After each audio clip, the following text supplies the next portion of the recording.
आज मैं आपके साथ एक ऐसी आत्मा का केस शेयर करने जा रही हूँ जिसने रीबर्थ लेने से ही इनकार कर दिया और अब उसे रीबर्थ लेने की कोई ज़रूरत भी नहीं है। आपका नाम क्या है? सोमनाथ। आपकी मृत्यु कब हुई? 1899। मृत्यु से पहले आप कहाँ थे? उसे आज श्रीलंका कहा जाता है। आप उस समय क्या करते थे? मैं एक डॉक्टर और एक योगा टीचर था। आपकी मृत्यु कैसे हुई? मैंने अपनी बॉडी को खुद छोड़ा। क्या आपकी मृत्यु पहले से निर्धारित थी? हाँ, मेरी मृत्यु 102 साल की उम्र में हुई। आपका लाइफ लेसन क्या था? दूसरों की मदद करना। क्या आपने उसे कंप्लीट किया? हाँ।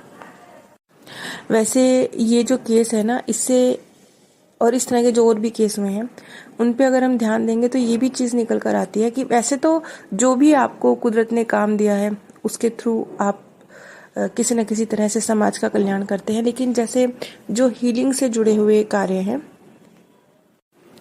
उनमें विशेष तौर पर जो आपका लाइफ लेसन होता है वो मदद से जुड़ा हुआ होता है। फिर इसका अगला स्टेप वो दया से जुड़ा हुआ होता है। तो इस तरह के लोग जो किसी भी तरह के हीलिंग के कार्य से जुड़े हुए हैं उनके लाइफ लेसन ज़्यादातर दूसरों की मदद और दया करने से रिलेटेड होते हैं। आपने कितने जन्म लिए? 80। आपने कितने लाइफ लेसन कंप्लीट किए? 18। ये बहुत ज़्यादा है। आज तक आपने इतने सारे जो केस मैंने आप लोगों के साथ शेयर किए आपने सुने होंगे तो किसी ने कहा होगा 3, 4, 5 लेसन कंप्लीट किए, 6 किए हद से हद, लेकिन 18 लाइफ लेसन कंप्लीट करना ये रेयर ही कोई आत्मा होती है जो इस तरह से कहती है। जब आपकी मृत्यु हुई तब आपने कोई लाइट या कोई सुरंग देखी? नहीं, क्योंकि मैंने अपना शरीर खुद छोड़ा था इसलिए सुरंग का कोई अनुभव नहीं। जब मैं अपने शरीर में था तभी मुझे मेरे मार्गदर्शक द्वारा बुलाया गया और मैं सीधा उनके साथ था। क्या आपका लाइफ रिव्यू किया गया? हाँ। आपने अपने लाइफ में क्या मिस्टेक करी? नहीं के बराबर। अब जब ये सवाल पूछा जाता है कि आपने अपनी लाइफ में क्या मिस्टेक करी तो ज़्यादातर आत्माएं जो उनके लाइफ लेसन से रिलेटेड मिस्टेक उन्होंने की होती हैं या अपने लाइफ लेसन को अच्छे से अचीव किया है तो उसमें बहुत कम मिस्टेक करी हैं, उनका जिक्र करके कहती हैं कि हमने कोई मिस्टेक की है या नहीं की है। क्या आपको कोई पछतावा है?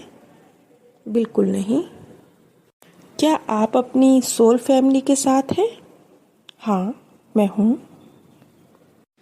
क्या आप दूसरे लोकों में भी यात्रा करते हैं? हाँ, अपने से निचले स्तर के।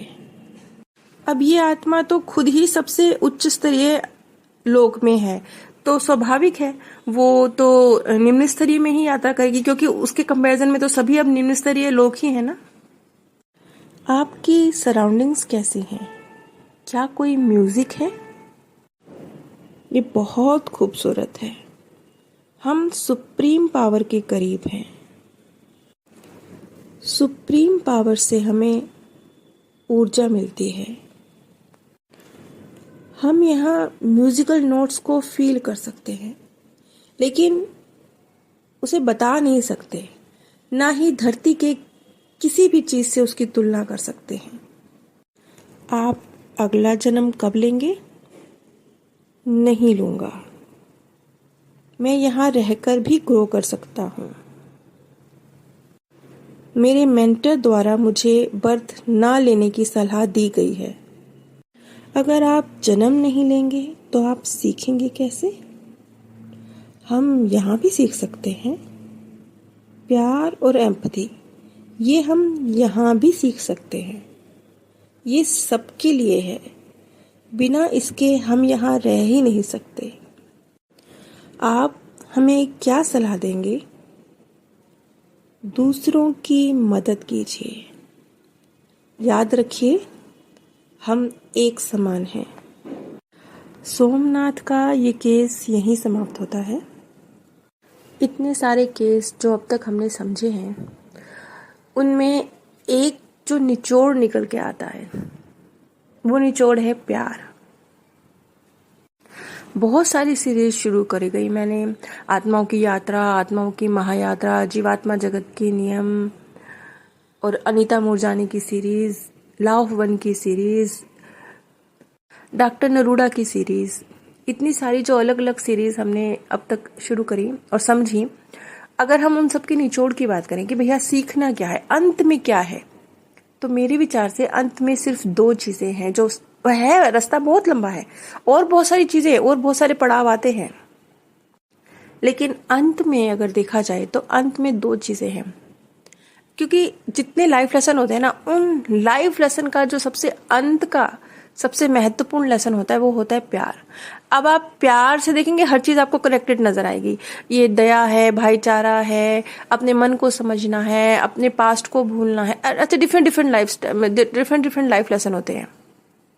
वो सभी लाइफ लेसन अंत में किससे जो निचोड़ निकलना होता है, अंत में जो पायदान पहुंचनी होती है, वो होती है प्यार। ये आप देखेंगे, चाहे डॉक्टर न्यूटन हो, चाहे डॉक्टर नरूडा हो, चाहे ये आत्माओं के साथ बातचीत का सिलसिला हो, उसमें निकल के आया हो, जहां पर भी देख लीजिए, सब में अंत में यही एक निचोड़ निकल के आता है। और इस निचोड़ तक पहुंचने के पायदान तो काफी हैं, लेकिन एक चीज और है कि अगर आप अपनी ऊर्जा को उस क्रिएटर के साथ कनेक्ट रखते हैं, क्रिएटर के साथ, मैं यहाँ पे किसी धर्म का या देवता का या किसी धर्म विशेष का ऐसे नाम नहीं लूंगी, उस क्रिएटर के साथ, क्योंकि क्रिएटर एक ही है। उस क्रिएटर के साथ जब आप कनेक्ट होते हैं ना, तब आप तक इजिली वो प्यार की ऊर्जा भी फ्लो होती है और आपको चीजें समझ में आती हैं। तब जब आप अपनी जो चेतना है, जो परमात्मा के करीब है, जो आप खुद हैं, अपनी अवेयरनेस में रहते हैं, अपने माइंड से, अपने मन से, इन चीजों से बाहर निकलते हैं। क्योंकि आपके विचार भी आप नहीं हैं। क्योंकि मैंने कई बार देखा है कि बहुत सारे लोग विचारों में उलझ जाते हैं। जैसे कि आजकल आपने बहुत सारी वीडियोस देखी होंगी जहां पे ये सलाह दी जाती है कि सकारात्मक सोचिए, जो कि बहुत अच्छी सलाह है, लेकिन आप विचार नहीं हैं। क्योंकि जब आप बहुत ज्यादा सकारात्मक सोचते हैं, जो कि बहुत अच्छी बात है, लेकिन जब आप उसी को सत्य मानने लगते हैं, या आप नेगेटिव सोच रहे हैं, आप उसी को सत्य मान रहे हैं, या आप पॉजिटिव सोच रहे हैं, आप उसी को सत्य मान रहे हैं। इस अवेयरनेस में आना है कि हम ना ये दिमाग है, ना ये विचार है, ना ये बुद्धि है, हम इससे बहुत आगे हैं। हम एक चेतना है, प्योर। ये सभी बातें जो कही जाती हैं कि आप जब कोई भी कर्म करते हैं तो उसे परमात्मा को अर्पित करते हुए चलिए, ये सब इसीलिए कही जाती हैं ताकि आप अपनी अवेयरनेस में, अपनी जो आपकी प्योर चेतना है, उसके साथ कनेक्ट हो पाएं, अपने कामों में ना उलझाएं अपने। क्योंकि जीवन चलाने के लिए कार्य तो आपको करना है, लेकिन आप उसके साथ बहुत ज्यादा अटैच हो जाते हैं, वही सब कुछ है, उससे बाहर मैं कुछ नहीं कर सकता। इस चीज से बाहर निकले।